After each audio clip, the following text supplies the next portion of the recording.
On Friday, April 13th, 2012, married Britney Kilgore stepped out of her apartment wearing a red evening dress. She got into the car of a man she barely knew and went with him to dinner on a cruise in San Diego, California. After 10 minutes, she sent her friend a message with one word: help. None of her loved ones could imagine where the young woman could have been taken. Britney Kilgore, 22, grew up in the small town of Rolla, Missouri, where only 20,000 people lived. Her parents raised their daughter in strictness. She was an attractive and intelligent girl, but very modest and quiet, spending most of her time alone. When she turned 19, she met her first love, Corey Killgore, Lance Corporal of the Marine Corps. The parents didn't expect their shy daughter to start a relationship so quickly, but they were glad that Britney became more open and spent more time outside the home. 2 months later, they became engaged and married on July 17, 2010. Britney was beaming that day and truly happy. After their wedding, they moved to Fallbrook, California, near the Camp Pendleton military base where Corey was stationed. The parents did not want to let their daughter go so far, but when they learned that the young family would live next to a military base, they calmed down. However, Britney always dreamed of leaving her parents' house, escaping their control and starting an independent life. In the first months of their lives together, they enjoyed each other and made plans for the future. But after a year of living away from family, problems began. Britney often complained to her husband about feeling isolated and lonely. She had few friends and could not find a job. 2 years after their wedding in 2012, Britney said she probably rushed into getting married. She decided to get a divorce and return to Rolla, Missouri, where her parents and friends were. On April 10, 2012, while on a business trip to Afghanistan, Corey learned of Britney's intentions to divorce. She began packing her things and bought a plane ticket for April 18th to return home. The girl did not want to meet her husband and was afraid that he would try to dissuade her from staying. At the same time, Britney did not want to return to her parents' home due to constant control and complaints. She was aware of this, but did not have enough money to live separately. On Friday, April 13th in the afternoon, Britney was with her husband in a rented apartment, packing things to move. Suddenly, she heard a knock on the door. Opening the lock, she saw a man whom she had previously seen at the military base, but did not know his name. The man was Luis Perez, 47, a Marine staff sergeant who served on the base with her husband. The man suggested that she go for dinner in the evening to the Cruise Horn Blower restaurant in San Diego, which was a 40-minute drive from their home. Britney refused, saying she was going to move and pack her things. Persistent, Luz offered to help her move in exchange for dinner. She continued to refuse, feeling uncomfortable in his presence and worried about the opinions of her husband's colleagues. Luis Perez repeatedly offered to help, promising to send several of his fellow soldiers to help with the heavy items to the airport. Britney refused and closed the door. Sometime later, the phone rang in her apartment. The girl picked up the phone and heard the voice of an unfamiliar woman. It was 36-year-old Dorothy Moroglina, the lover of Luis Perez, who was pregnant with his child. Dorothy suggested that Britney go to dinner with Louis instead, since she wasn't feeling well herself. After this call, Britney calmed down and agreed to dinner. On the evening of April 13th at 7:40 p.m., Luis Perez drove a white SUV to Britney Kilgore's house. She went downstairs, got into his car, and they drove off together. 10 minutes after they left, at 7:50 p.m., Britney texted her friend, "Help." This was the last message, after which she disappeared. The next day, Saturday, April 14th, Britney's mother called her, but the girl did not answer. The woman hoped that her daughter would call back herself after the missed call, but the phone was silent. The woman then decided to call Britney again, and this time someone answered. It was a man who reported that he found this cell phone in downtown San Diego. It later turned out that a homeless man found this phone near the Whiskey Girl restaurant and handed it over to law enforcement. The mother urgently called Britney's friends and found out that the evening before her disappearance, her daughter had gone to dinner with Luis Perez. The woman found his number and called. "Hello, I'm Britney's mom. You were supposed to go out to dinner with my daughter last night. She didn't come home. Where is she?" Luis answered quite calmly that they did not go anywhere for dinner. He confirmed that he picked her up and they went to a restaurant in San Diego.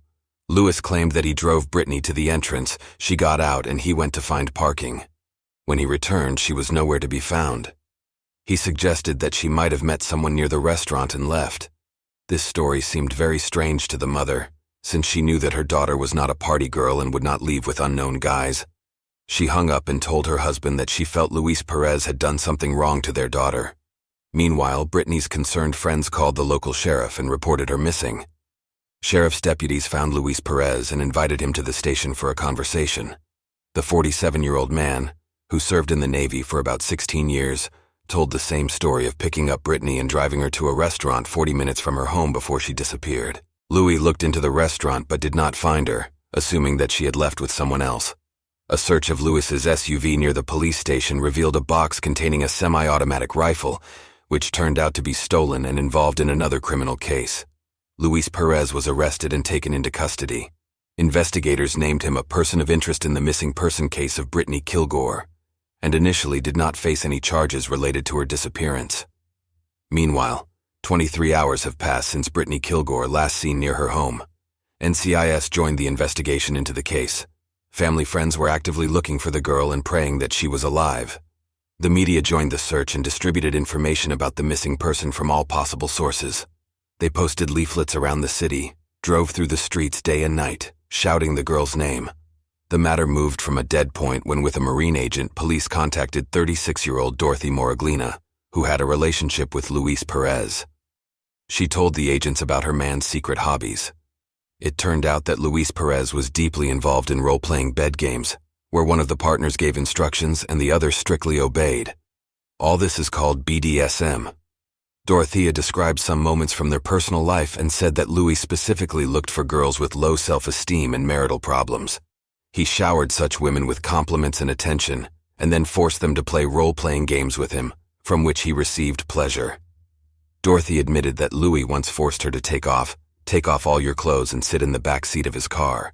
He took her to his place of work at the Camp Pendleton military base. Louis parked the car in the parking lot while Dorothy hid inside, where she spent 5 hours.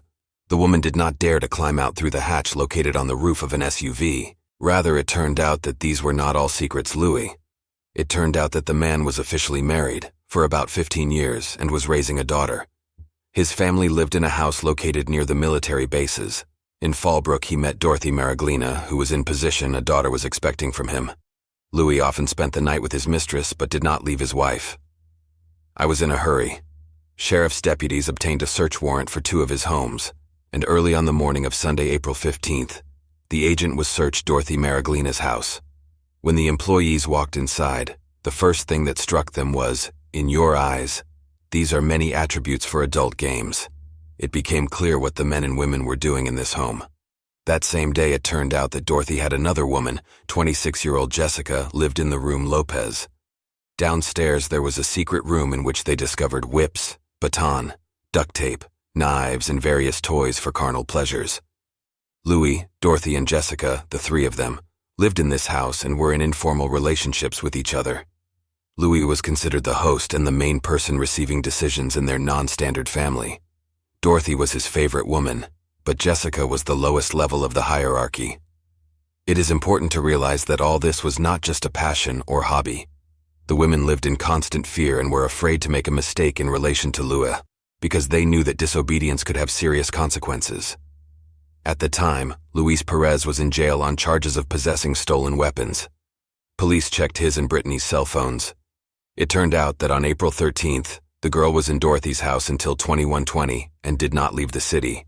After 9 p.m., Luis Perez took her phone and took it to San Diego to create an alibi and pretend that Brittany had disappeared near the restaurant. He left her phone in a visible place on the street so that it could be found quickly, pretending that the girl had been kidnapped in downtown San Diego. Louis then returned to Fallbrook. Over the next few days, police, along with San Diego Sheriff's Department search and rescue units and a host of volunteers, including helicopter and canine units, conducted an extensive search in hopes of finding Britney Kilgore alive. The San Diego Sheriff's Office obtained an initial search warrant for Luis Perez's vehicle. Among the important evidence found in the trunk of the white Ford Explorer were gloves and bags containing Britney Kilgore's blood. Police also found a stun baton in Luis's car, which had traces of Perez's DNA on the handle, and Kilgore's DNA was found on the stun prongs. This indicated that at some point Louis used a stun gun to either subdue or inflict pain on Brittany after she got into his car. While Brittany texted her friend asking for help, Louis was driving her to his mistress Dorothy Moraglina's hillside home. The road to the house went around it on all sides, went into the backyard and disappeared behind the building. Louis could easily drive down this road in his SUV to quietly take Brittany to the basement where their secret room was located.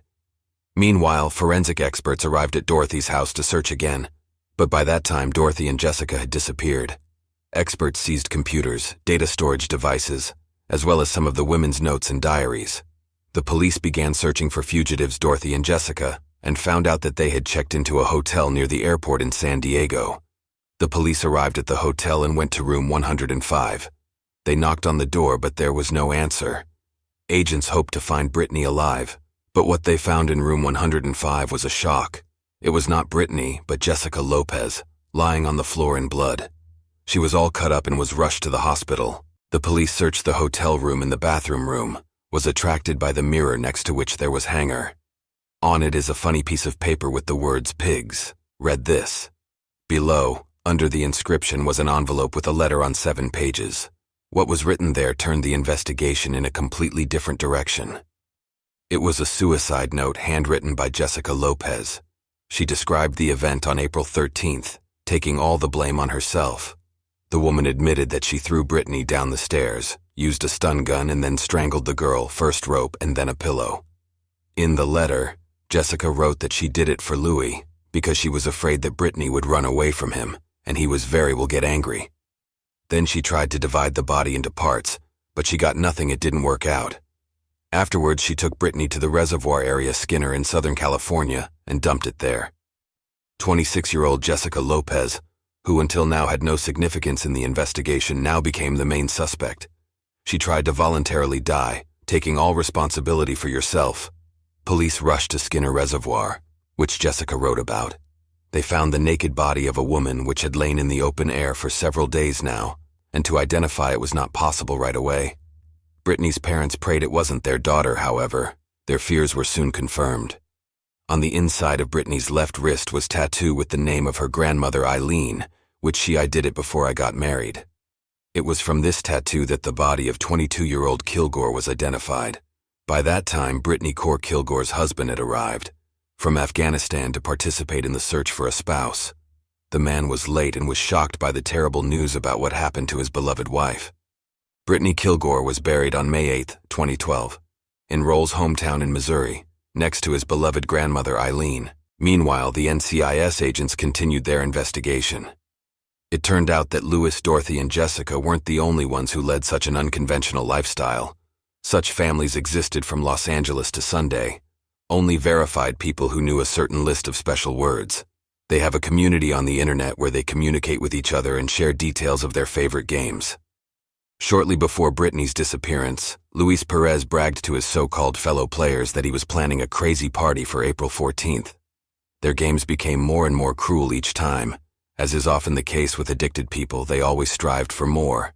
After killing Brittany, they were looking for a new adrenaline rush that they probably hadn't experienced in years. On Friday, April 13th, Jessica Lopez celebrated her birthday, and the crime was carefully planned. They kidnapped a young girl, brought her to their house, and made their dark fantasies come true. The description of all the horrors that Britney Kilgore went through will touch the heart. In the last minutes of her life, the girl experienced real agony. When Jessica Lopez was released from the hospital, she was immediately arrested and taken into custody on murder charges. At the time, Dorothy Maraglina remained at large until police linked her to the case. Dorothy Maraglina was a control freak. Her house was littered with messages and stickers. Even the toilet paper had instructions on how to properly leave toilet roll. Jessica Lopez completely obeyed Dorothy and listened to her instructions. Reviewing CCTV footage from the hotel where Jessica last stayed allowed police to determine that she was in the room with Dorothy at the time. The cameras recorded the moment when Dorothy left the room, returned with a piece of paper and a pen, and together they began to write a letter. Based on this, investigators hypothesized that Dorothy Maraglina was the initiator of Brittany's murder, and Jessica acted under her influence. The police tracked Dorothy, who was in Virginia at the time. Detectives contacted her by phone and attempted to get information from her about the events of the night Brittany died. Dorothy has insisted that she did not see Brittany in her home, a position that has remained unchanged despite repeated police requests for details of what happened. A detective from NCIS came to Virginia to meet with Dorothy, but she refused the meeting. After that, she hardly went outside and stopped using her phone, email, and credit cards, which made it difficult for the police to catch her. Finally, one of the NCIS agents found out the location of Dorothy Maraglina. It turned out that she had been living in a hotel near the San Diego airport for a week. Agents began surveillance of her. She was in the room almost all the time and did not leave it. The police were on duty outside the hotel, ready to detain her if she tried to leave the hotel. At the same time, NCIS continued to investigate the Killgore case, while the sheriff's department handled its own aspects of the investigation. The DA's office eventually charged Dorothy Maraglina with the murder of Britney Kilgore, after which she was arrested and taken into custody. She was 7 months pregnant at the time of her arrest and was detained in prison, where she subsequently gave birth to a daughter, but the child was taken away immediately after birth. All three suspects, Luis Perez, Dorothy Maraglina, and Jessica Lopez, were in custody. They were all charged with the kidnapping and murder of a young girl. None of them admitted their guilt. September 2015 marked the start of Britney Kilgore's trial in San Diego County. All three defendants were tried together, each with their own personal lawyer. The jury found that there was an attempt to lure Britney into the white Ford Explorer, and they found that Luis Perez never intended to spend time with the girl on the cruise. The main task of the prosecutor's office was to prove the existence of a conspiracy and plan to kidnap Britney, which was behind all the defendants and who shared responsibility for the murder. At trial, physical evidence was presented linking the defendants to the victim. According to investigators, the crime scene was a house in Fallbrook, where Sergeant Luis Perez brought a defenseless girl and lowered her into the basement, where there was a special room for so-called gambling. Traces of blood and the victim's hair were found on various items inside. The prosecutor's office argued that all the actions of the accused were the result of their perverted fantasies, which led to dangerous and deadly consequences. Lawyers for the defendants presented their versions of events. Maraglina's lawyer argued that she was asleep during the crime, and Jessica Lopez argued that she was influenced by Luis Perez and Dorothy Maraglina, who forced her to write a confession and take the blame. Jessica also stated that she was unaware of the crime in their home and only followed their commands, not realizing the gravity of what was happening. During the trial, the parents of the deceased Britney Kilgore were present and had to listen to the whole truth about the last moments of their daughter's life. Witnesses from the BDSM community were found to confirm that the defendants were expressing their perverted fantasies of kidnapping and crime. During the trial, it became known that previously all three defendants had invited a fourth woman to their house and forced her to participate in games, but then everything ended without consequences, since the woman agreed to concessions. In 2016, all three were found guilty and sentenced to life in prison. They will spend the rest of their lives behind bars with no chance of release. The victim's mother, Britney Kilgore, said she prays every day that those responsible will suffer and be unhappy. She hopes her daughter's story will serve as a warning and help save others. While Dorothy Maraglina was in prison, she discovered her talent for writing and published a book called My Inner Voice, available to read on American internet sites for $15. In the book, she describes her lonely life in prison, far from family, friends, and loved ones, recalling moments from her past life with joy and sadness.